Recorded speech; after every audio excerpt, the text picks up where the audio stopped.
For Family by Nanook 888. Chapter 24. Rise of the Jedi. For my ally is the Force, and a powerful ally it is. Life creates it, makes it grow. Its energy surrounds us and binds us. Luminous beings are we, not this crude matter.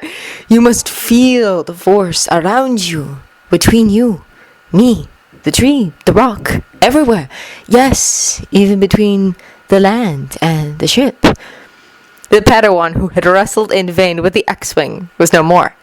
Through his brush with the dark side, confronting Palpatine and battling side by side with his father, Luke had come to understand, to truly comprehend to the depths of his being, what Yoda had meant. Trusting his friends to the safe keeping of his physical body, Luke plunged faster and further than he had ever gone, down to the underlying canvas of the Force, where he commonly dwelled in his meditations, but delving further, understanding now that there was more, far more, and managing to break through, abandoning all sense of self, he went unfathomably deeper into the Force, becoming nothing more than an entity of its creation, and deeper still, until the world transformed into glowing nebula and strands and wisps of the living Force, the very essence of life. The Force was his ally, the foundation of his being. This time he would not fail. Arms flew up to shield their heads, a useless action born of primitive defensive instincts. They waited, cringing, and carried on waiting. But there was no sound, no pain, no explosions. None of what they expected. And still they waited. Was this what it was to die? A seamless transition from life to death, with nothing seen or heard or felt. The dignitaries slowly opened their eyes and gawked at the remarkable image frozen before them. 20 proton torpedoes, bright flares of destruction suspended in midair, framed by jagged shards of crimson. And Skywalker, the solitary bulwark against their mass slaughter. He stood with his eyes closed, arm outstretched, fingers splayed, as though he had reached for a ball that had frozen in place. Having only begun to see him in a new light minutes earlier, they were now forced into an even steeper re-evaluation. Gone was the unsure young man that they had watched being so obviously propped up by his more capable friends during the informal assembly. This was the Jedi with all concealment stripped away, a simple statement of his true self, serene yet steadfast, unassuming yet unassailable. Standing there motionless, except for the slight fluttering of his dark cloak, he all but glowed from his aura of quiet, indomitable power. Stunned beyond coherent thought, dignitaries and stormtroopers alike could only gape in silence, as though they too had been woven into the magical spell and frozen alongside the torpedoes, a heartbeat stretched into eternity. 1 beat became 2, then 3. With a slight flicker of Skywalker's hand, the torpedoes abruptly zipped away, spreading out as they flew up and away from the palace, clear between the crisscrossing lanes of traffic into the sky. The red-robed pilot flinched as his arms were yanked away from the controls. He struggled against the invisible grip, but some power coupling pulled itself free and wrapped around his wrists, then around his whole body to secure him to the pilot's seat. The sinking scimitar ceased its downward motion and resumed its quiet hover. Imperial patrol ships tore across in view of the shattered windows, breaking through the barricade of rogue TIE fighters piloted by royal guards.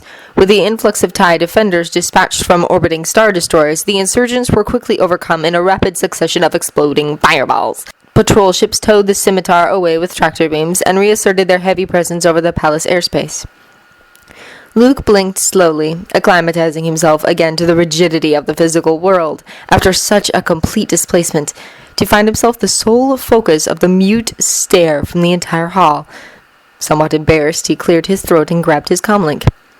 "Yet, Death Squadron can stand down to Amber Alert," he reassured the Grand Admiral. "I do apologize, but the fleet's shielding was the only way I could think of to safely dispense of the torpedoes at such short notice." As Luke gave orders for coordinating cleanup with air support and ground troops, Han turned to Dangor. Looking perfectly innocent, he deadpanned. "You were saying?" "I'm glad you came." Mara didn't turn from the large windows stretching from floor to ceiling, observing the curious sight of Imperial and Mon Calamari light cruisers patrolling in tandem over the grids of traffic flowing between the miles-high structures. "I almost didn't." "But you did." Luke leaned on the far side of the wide windows. You saved many lives today, Mara. She gave a disparaging huff. Not as many as you. Who's counting? A memory, a battle station full of too many lives and a much bleaker world, floated into mind with a sharp pang of regret.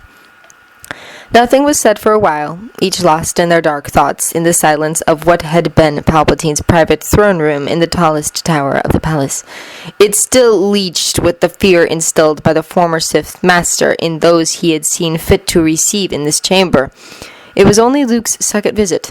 The first time during his initial inspection tour of the Imperial Palace he had been assailed with visions of Vader on his knees or collapsed on the floor, exploding in darkness as he was tortured by Force lightning, and it had been enough to keep him away. Now it was the only quiet corner in the Imperial Palace where he could speak with Mara, and it was a conversation that the Force seemed to insist was important. Before them, Imperial City was lit by the crystal-clear light of early morning. It looked pure, refreshed, and the sight managed to perforate some of the malevolent energy seeped into the room. I never saw the city like this, Mara murmured at length. I never saw it at all. A long pause, then a breath.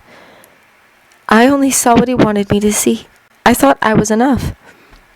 Her voice was barely there. Luke waited, infinitely patient as she gave breath to reflections that she hardly dared to acknowledge. He kept his eyes cast out across the city, knowing that his gaze would rob her of her courage to speak. He let me watch, secretly as he manipulated people. It didn't matter who.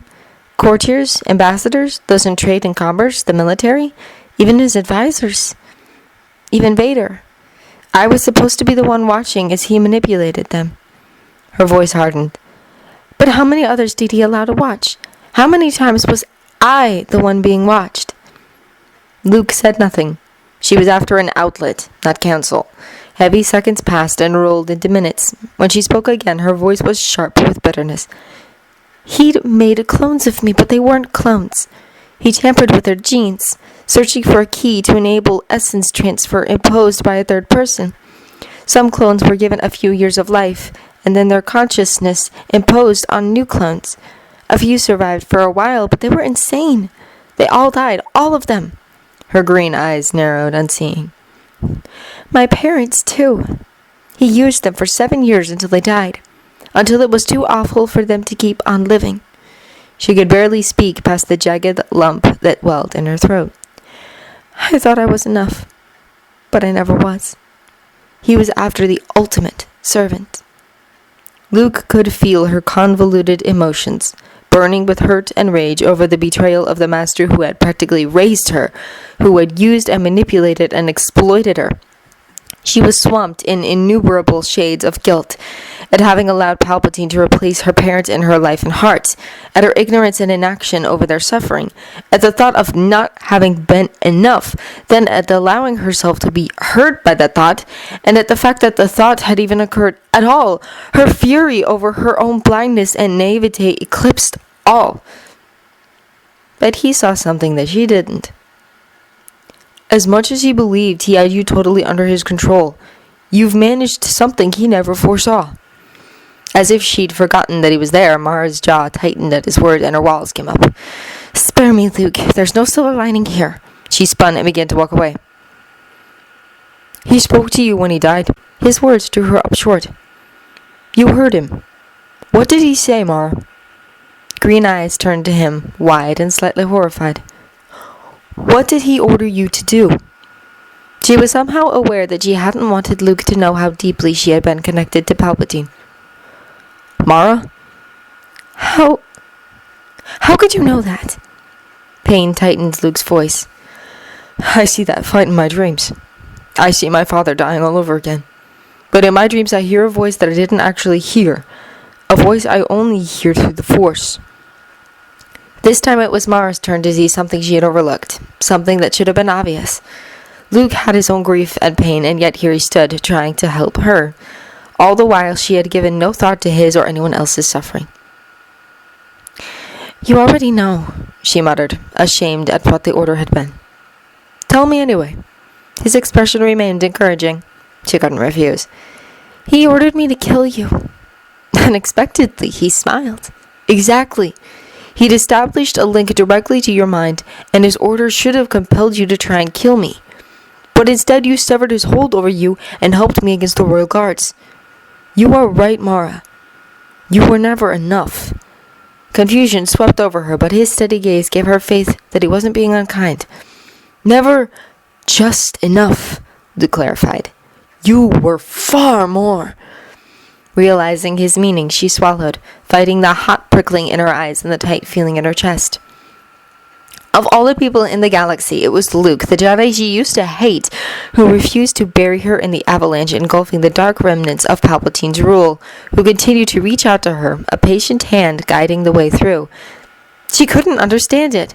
Perhaps it was from being a Jedi. After all, she had no idea what that meant anymore. All her previous beliefs about them were based on what Palpatine had told her, and he was the last person she believed anymore. Or perhaps it was just Luke. Why, Luke? It was a surprisingly beseeching question. Why what? I've given you no reason to be kind to me. I abducted your sister and handed her to Palpatine. Why don't you hate me? Luke's gaze held hers. The gray cloak hid most of her, except for the wisp of red hair curling on her brow. He shifted his sight into the Force and saw her, truly saw her. Her current turmoil muted and blurred the edges of her life force, but deeper within he could feel her energy still as vibrant as the first day he laid eyes on her. It sang to him in a way he couldn't explain. I trust in the Force, he said by way of explanation. You were misled by Palpatine, but that doesn't mean you should die with him. There's so much more to you, a great capacity for life. She rolled her eyes, but the faint smile on her lips robbed the gesture of any real scorn. Yeah, you said that before. Luke returned the smile. Then it must be true. And it makes no more sense now than it did then, she protested, half in jest. He became serious again. You're not evil, Mara. With a worried frown, she drew back to the window. His unswerving faith in her allowed her to be more open than she had with anyone in her whole life. I don't know sometimes, she admitted, and so softly that he almost didn't hear her, she whispered, He's still alive in my head. He's still there. Her fear and pain appealed to a closely guarded part of Luke. He considered her for a long moment before coming to a decision. He's still in my head as well, he admitted aloud for the first time. Mara turned to him in surprise. He hadn't even told Leia. He shared it now as he stared out at the same view that the Sith Master would have seen every day from his throne. When I close my eyes, I see Palpatine looking back at me, those yellow, glowing eyes. He breathed deeply, bracing himself against the image. But I don't know if he ever realized that he himself was the greatest deterrent to the dark path. It would be so easy to slip, to be corrupted, even now. So much power. His fingers floated through the air as if the dark side was within reach. You're afraid? Mara asked, a strange hopefulness in her tone that she didn't hear. But he did. Not afraid, aware. Aware of how easy it would be to become just like him. If I was afraid. He smiled. And so I don't need to fear. Mara frowned. You talk in riddles. His gaze was warm. It means that we'll never forget. Which means that we'll always remember who we are. We are not him, Mara. We are not evil. She could see his certainty in his own words and allowed herself just for a moment to share in it. But the moment passed and her old doubts resurfaced. Luke saw the kindle of hope flare out, but to have felt it at all was enough. If she could believe it for a moment, she could believe it again. Thank you, he said. I'm glad. About what? That you'll keep working with us. She drew back. Whatever do you mean? Palpatine had a whole network of agents and spies, countless secrets buried in this place. We need to root them out. And you expect me to help you? Just like that? She demanded, as though affronted. Her tone lacked any genuine outrage, however. Having been manipulated by Palpatine for most of her life, he knew that her prickly attitude was only born of self-preservation. The fact that she had come to their aid in the hall earlier, the fact that she had waited here for him until he was able to excuse himself from the security cleanup and dealing with the royal guards contained in the passageways, spoke to him as clear as day that she was taking a chance on trusting him. She understood what her actions were saying to him, even if her words were more guarded.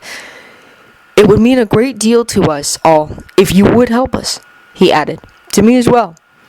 His soft entreaty slipped through her defenses. Her whole life, Palpatine had drilled into her of the untrustworthiness of the Jedi, how unnatural it was that they denied their true feelings and weakened themselves in the process, how their apparent compassion and eagerness to forgive were proof of their pitiful flaw. But that wasn't how it looked to her now.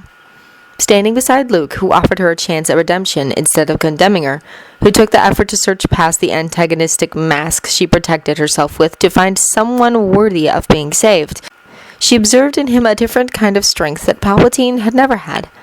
A quiet, tenacious fortitude that needed no recognition and demanded no fanfares. She felt herself begin to heal just a little. He had meant the words he had spoken to her on Geonosis, the words that she had secretly clutched onto like a lifeline since she had regained consciousness, and Palpatine's order to kill Skywalker warred with her fractured heart. She had been so afraid to believe the Jedi, to allow herself to be so vulnerable as to rely on him, in case he took it all back and turned out not to be all the things that had once infuriated her. She recognized something utterly remarkable in him as he continued to offer her such kindness, despite her hostility and all that she had done, and grabbed her own courage with both hands. She gave him a nod. It was a start. Praxel Bren took great pride in his work as chief concierge of the Imperial apartment complex. He catered to the wealthiest and most influential figures of the Empire. 500 Republica was the most exclusive address on Coruscant, a monstrous structure over 1,000 stories high, and within it, the creme de la creme was the Imperial apartment complex that capped one of its 4 linked towers. After 25 years in the role, and having been appointed from amongst the small army of staff required to ensure its smooth operation and maintenance, he was the best at what he did. He was intimately familiar with the comings and goings and routines and affairs of the residents, working tirelessly to accommodate the endless eccentricities of the rich and powerful and ensuring their discretion. But amongst the varying, taxing, and oftentimes peculiar nature of his work, there was one element which was by far the most taxing and peculiar. It was a responsibility that had become part of his remit quite out of the blue, soon after the birth of the Empire. It had all begun when the penthouse suite had abruptly been purchased from the embassy of Naboo by an anonymous individual. Anonymous, since the name provided was clearly an alias. It did not match any records of any living soul with the necessary means of pulling off what this person did. Bren had liked Senator Amidala, who, despite her celebrated and influential position, was always considerate to the complex's management, and her death on the final day of the Clone Wars had come as a shocking blow. It was barely 2 weeks later when a trembling, ashen-faced senior senatorial aide from the Nabooian embassy had arrived at Bren's office with the anonymous buyer's droid attorney in tow, the title deeds in order and all but requiring a signature representative of the complex's administration as a witness, and 100 times the already exorbitant price of the apartment. Bren's first attempt to remind them of purchasing procedures and waiting lists had merely resulted in the advocate droid flatly declaring them immaterial. His second insistence had resulted in the tower's extensive security measures being deactivated, shields and armaments and all, and the hair-raising sight of a Star Destroyer descending overhead all the way down to the upper reaches of the stratosphere and threatening to destroy the entirety of 500 Republica. Needless to say, the sale had been hastily approved without another hint of protest. The droid attorney had been adamant about his client's privacy, with the single exception of a cleaning droid, one provided by the client and not by the building's management. Not a single being was to enter the suite. Ever. This one rule had been non-negotiable and absolute, as was proven in the early hours one night several months later. Bren had been alerted to a security breach, an intruder in the penthouse suite, and rushed up to the topmost floors with backup security.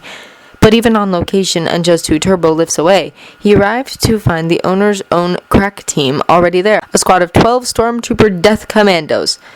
Bren had given them that name himself. At first glance, they looked like any other stormtrooper in their white armor, but the silent, faultless coordination and speed with which they streamed in and secured the suite had been spine-tingling.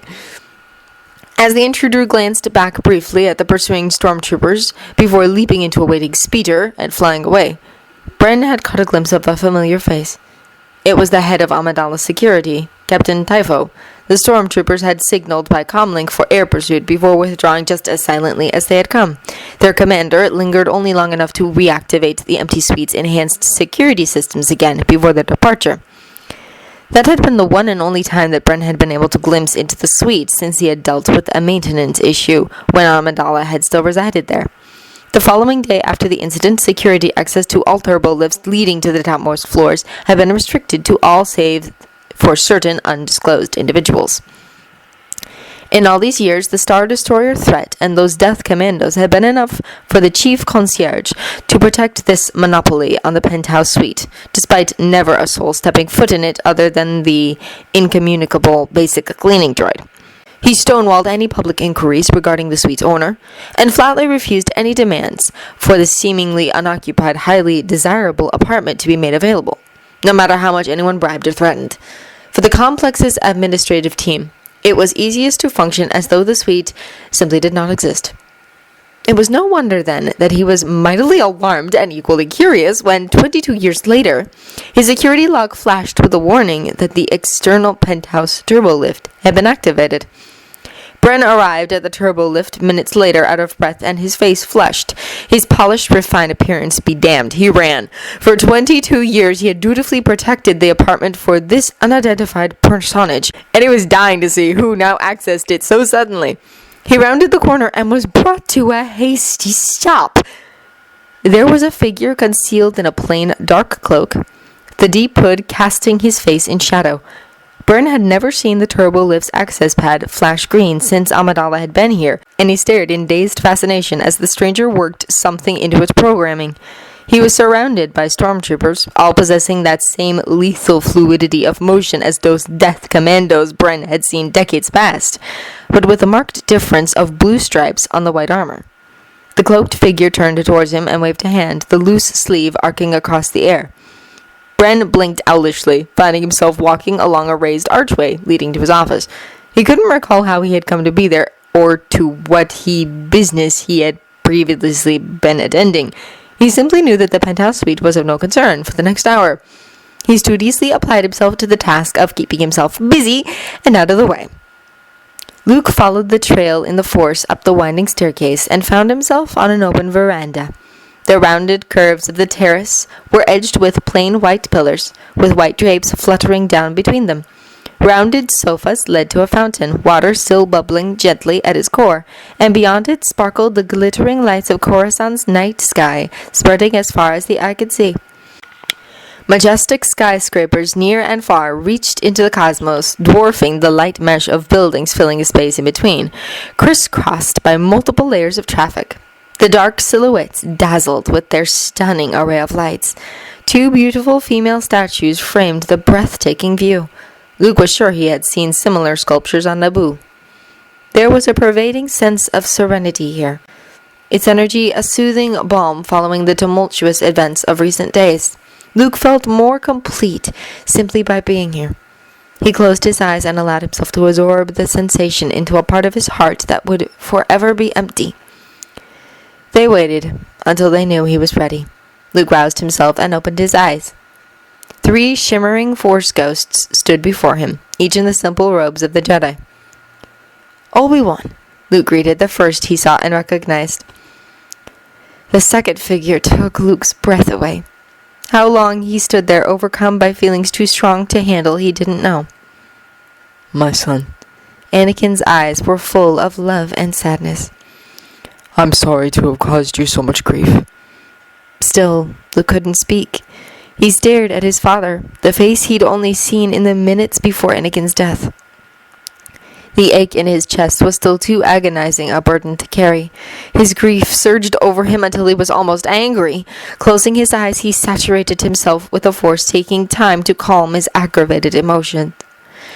When he eventually opened his eyes again, the 3 were still waiting for him. He couldn't put voice to how much he missed his father, how much he wished that his father hadn't been so heroic, how much he grieved for the family that they could have been and the future they could have had together. But he didn't need to. Anakin could see it all through the Force. The robes suit you, Father, was all that Luke could eventually say. A great improvement, Anakin agreed, and much more appropriate. I'm learning to be a Jedi again, and more, in a rather unconventional sense.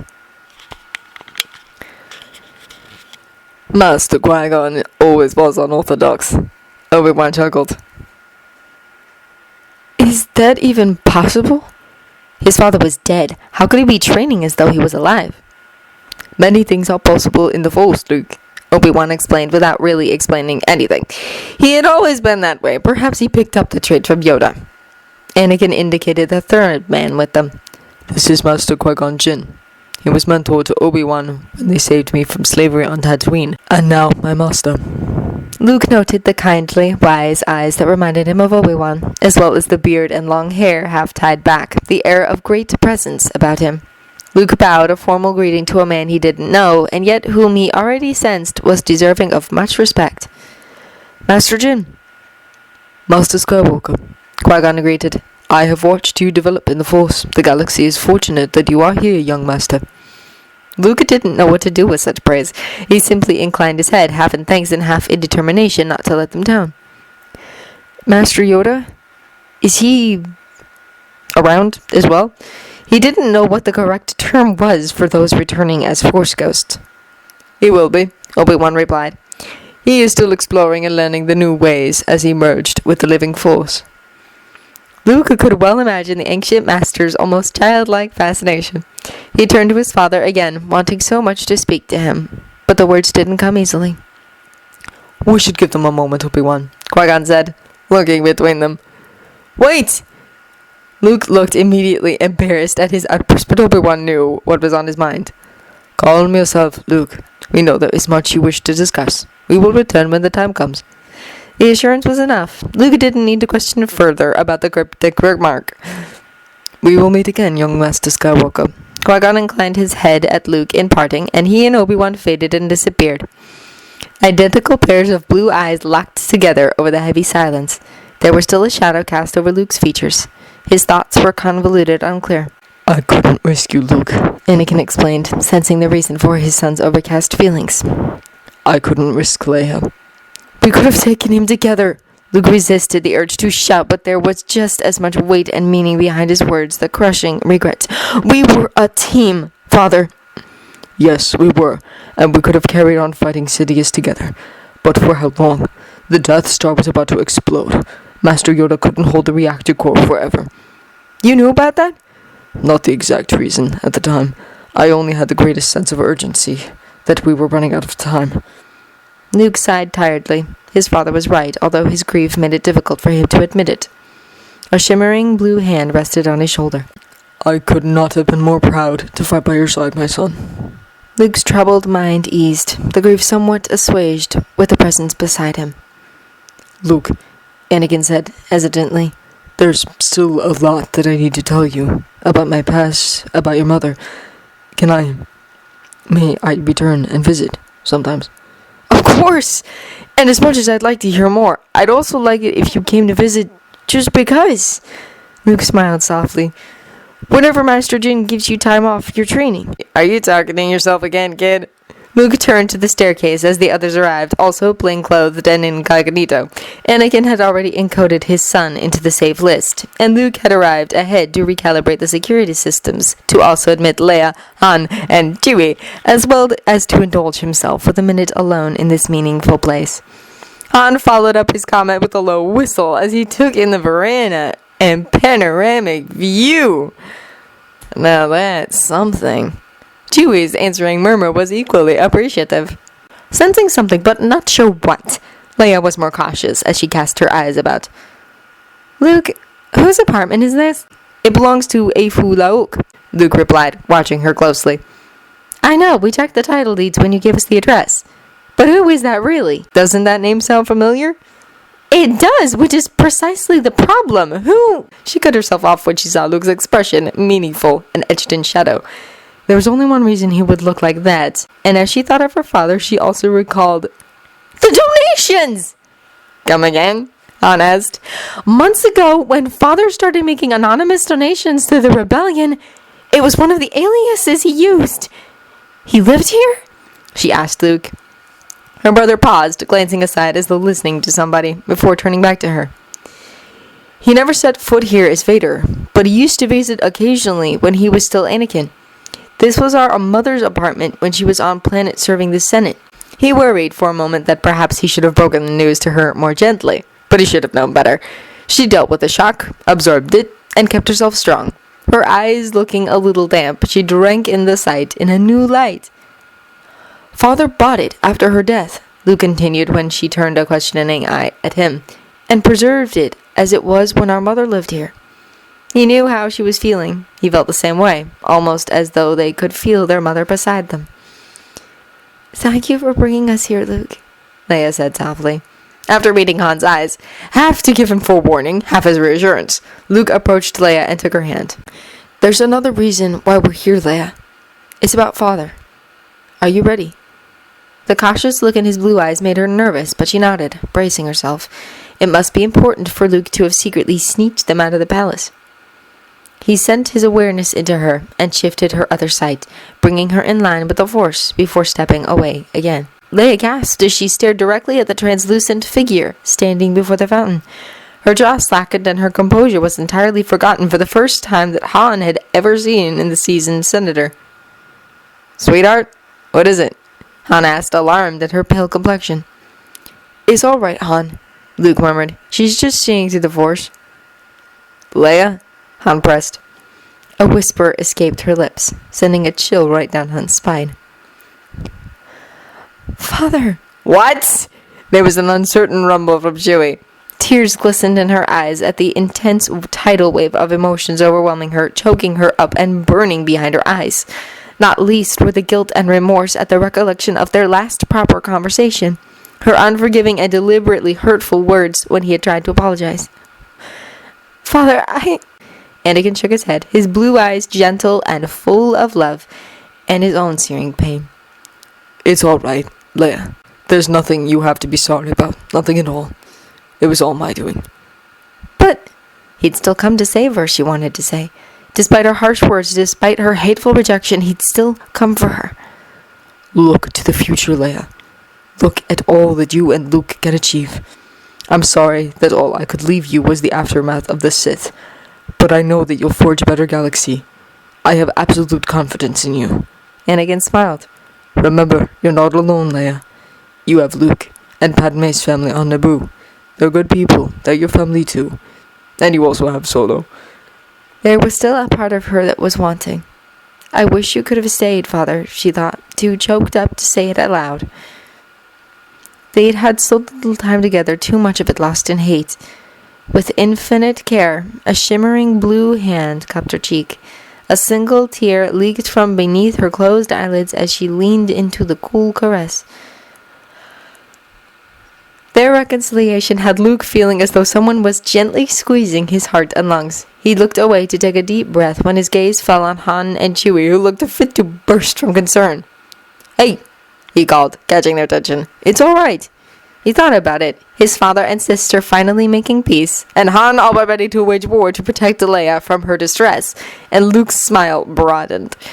Finally, for the first time since his father's death, the smile touched his eyes.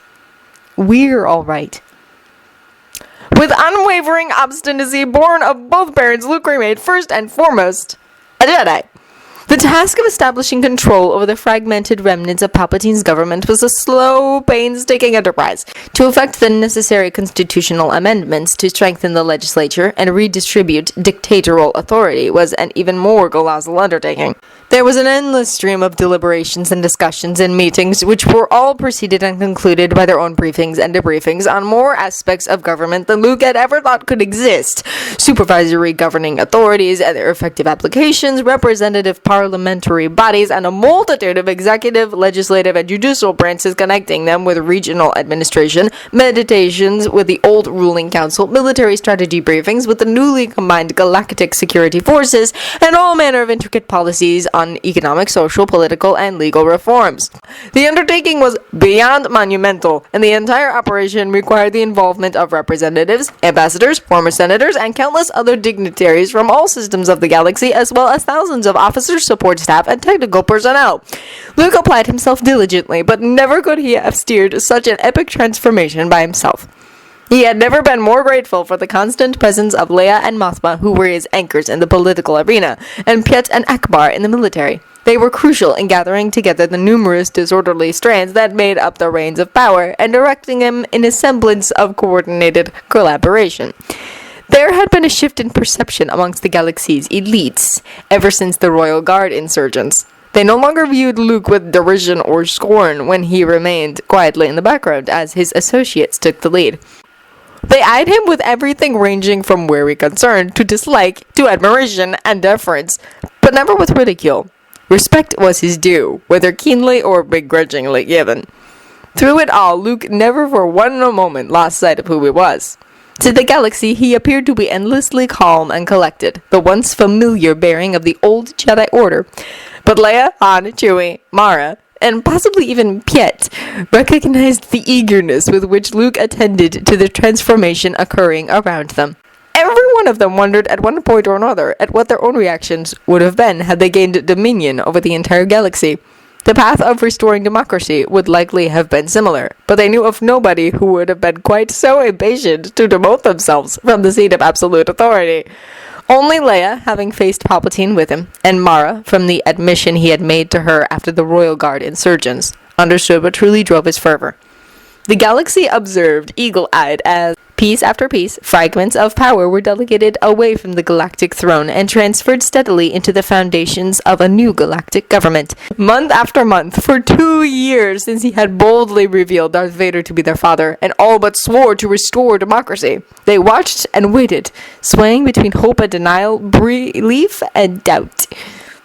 He won't do it, many thought, right up until the moment when 2 years after his inaugural address, Luke Skywalker addressed the galaxy again. With little fuss, and simply entrusting the just and democratic governance of the galaxy and all its citizens to the Galactic Alliance of Free People, he relinquished the throne and abolished the Empire. He concluded his short but dignified speech by renewing his vow to continue safeguarding peace and justice throughout his life. He left the galaxy spellbound. Blackened 2 decades past by Palpatine's defamation and persecution in his quest for domination, Luke exonerated the name of the Jedi once and for all. And it was no small matter to him that through these actions, he also managed some small measure of redemption for the name of Anakin Skywalker. The time had come. The Force had waited on him. For days now it had been swirling constantly in motion. Great change was upon them, its focal point the galactic capital of Coruscant. It whirled faster and with greater energy as he shed the title of Emperor and simply became a Jedi again. And still it waited. Later that same day, Luke sent out his entreaty in the Force and slipped away from the Imperial Palace. It was strangely quiet. A muted stillness devoid of the familiar hum of distant traffic and the subtle vibrations of a bustling ecumenopolis that one usually felt without registering it.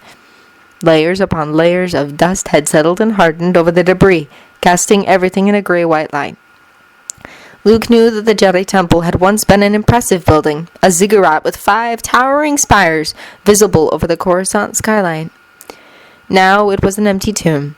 Deserted and lifeless, the once beautiful statues and columns and halls shattered and broken. He waved an arm in a wide arc. Dust and debris rose away before him in a wide circle, revealing intricate patterns arrayed along its edges, reaching in towards a smaller circle of the same design inverted against a dark red relief at its center. Luke sat down cross-legged and closed his eyes. He breathed in the Force, effortlessly and powerfully gathering its warm rays, and stretched out his senses. He expanded within the atrium where he currently sat and beyond, wading through the anguish of the purge committed by Darth Vader and a legion of stormtroopers. He searched beyond the faintest echo of haunting nightmares, immersing deeper into the Force, leaving behind any sense of the physical until at length there was only the coursing, radiant energy of life. There, he connected to what he was looking for. Seeped into the ziggurat's very foundations was the vast and peaceful energy of the ancient Jedi Order. Given time and effort, the Jedi Temple could be healed and rebuilt, both physically and in the Force. Retaining his connection at that rare depth of the Force that few could reach, Luke sank into a meditative trance to begin the first of many steps in the long healing process for the Temple's wounded spirit. He was unaware of the time passing. At some point, Yoda's presence bloomed into existence nearby and merged with Luke's meditation. His father, Obi-Wan, and Qui-Gon also appeared, their presences luminous from being at one with the Force. Others came, those of the living whose approach rippled distantly in the Force. A few were known to Luke, but most were strangers, and he followed them only enough to assure himself of their peaceful intentions. One by one, the 12 living Jedi approached the temple and slowly found their way to the same chamber. Not nearly so powerful as Luke, but equal in their dedication, they also sank into meditation and joined their efforts. They began as a dissonant group. Luke and Anakin were almost instantly in sync, and the other Force ghosts soon harmonized with them. The 12 other Jedi took longer to bring themselves into line with their greater energy, but as they strove and reached towards them, they too were caught up in the whirlwind of the Force. They all wove together in their expanding network of healing, and the Force resonated. It swirled and flared, whirling further and deeper and higher and stronger and greater still. This was the moment the Force had waited for, eager since the Chosen One and his son had together set the spark during the fight on Geonosis, and again on the Death Star.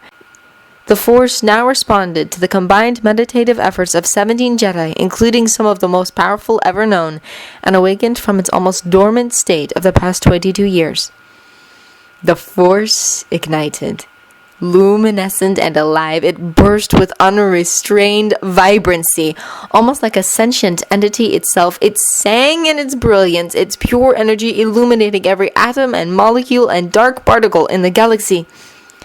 The living Force blazed in all its glory, reborn into a new age. Anyone with the slightest modicum of Force sensitivity would have felt it. Leia, Mara, and X2, those who Luke considered to be first of the new students, would certainly have felt the pulsing in their blood, the humming in their souls. Joined in meditation within the purest depths of the Force as they were, there was no hiding for the Jedi. They could see each other as plain as day, haggard survivors of past feelings and dark times, but with that all too precious spark of determination for a new beginning. What was further evident was the alteration in the Force, not only regenerated, but it was whole. The influence of darkness purged, its natural balance restored. The prophecy of the Chosen One had been fulfilled. It was this knowledge that allowed many of the living Jedi to find it in their hearts to release the past into the past. With this forgiveness, they found their perception shifting. They had a glimpse of possibility, a future with a reformed order, the temple once again standing tall as the symbol of freedom and peace, the inclusion of families and loved ones, a conspicuous difference. With small increments, the Jedi gradually withdrew from their merged meditation and brought their awareness back to the physical world. Over the course of their meditation, the sun had set over the city, night had passed on, and they had rolled towards a new dawn. The leading edge of Coruscant's sun peeked over the horizon, instantly brightening the ruins of the temple. The four shimmering forms of Yoda, Obi-Wan, Qui-Gon, and his father sat to one side along the edge of the outer circle patterned into the floor. Scattered in the center were 12 people, the old Jedi. Most were human, but there was also a Hodin with his headdresses fading to white, and a Hrofrins with yellow skin and horns. They were all seated facing him. It had been a request that he had sent out in the Force, not a summons. But here were the 12 Jedi who had been drawn to Coruscant by the Force's feverish stirring in recent days, gathered here in the ruins of the Jedi Temple at his signal. And they realized that they looked to him for direction. They cared little that he was the newest member in the fraternity of Jedi Masters. Some of these Jedi might have specialized in certain areas of the Force, and so excel in such matters by comparison. But the young Skywalker, with his father, had confronted and defeated Darth Sidious. It was the young Skywalker who had stopped 20 proton torpedoes in their path. It was the young Skywalker who had brought the scattered surviving Jedi together, upon whom they had placed their trust and emerged from long years of hiding. And it was the young Skywalker who had begun the healing of the Jedi Temple, whose vision they had seen. Never had they reached such a seamless union with the Force than during their combined meditation, led by the blinding beacons that were Luke, Anakin, and Yoda. There was no question in their minds to whom they now looked. There was one lingering point of reservation for Luke concerning the seniority of the great masters of old, the ones present with them as Force ghosts. Yoda addressed this without the question needing to be voiced. The words of the new Jedi Order this is. To the living, the new Jedi belong. Provide guidance we will, but lead you we will not. For just a moment, Luke sought his father's gaze. Bright pools of blue reflecting back at him, full of abiding love and quiet pride. Unanimous to vote is, Yoda declared. the leadership of the new Jedi Order on Grand Master Luke Skywalker I confer.